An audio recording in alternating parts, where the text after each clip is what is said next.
ફરી એકવાર આ દેશના વધુ એક જવાને આપણા માટે અને માં ભારતી માટે એમ કહેવાય કે પોતાના પ્રાણોની આહુતિ આપી છે।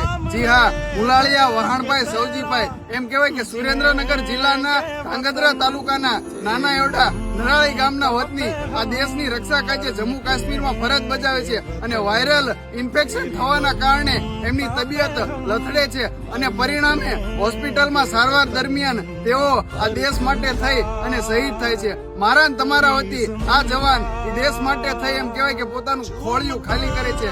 વાત એવી છે કે વહાણભાઈ રહ્યા ને એમને માત્ર 3 દીકરીઓ છે અને એ ત્રણેયની ઉંમર રહીને ખૂબ જ હજી નાની છે। તો કલ્પના કરો એ દીકરીની, એ પત્નીની, એ બાપની અને એ માની શું વેદના હશે જેણે પોતાના વ્યક્તિને ખોયો છે। તો સલામ છે મારા દેશના વહાણભાઈને જેને મરતા દમ સુધી આ દેશની સેવા કરી અને માં ભારતી માટે પોતાના જીવનું અમૂલ બલિદાન આપ્યું। પરમાત્મા એમના દિવ્ય આત્માને શાંતિ આપે અને એમના પરિવારને આ કારમું દુઃખ સહન કરવાની शक्ति आपे एवी प्रार्थनाओं। जय हिंद, जय भारत।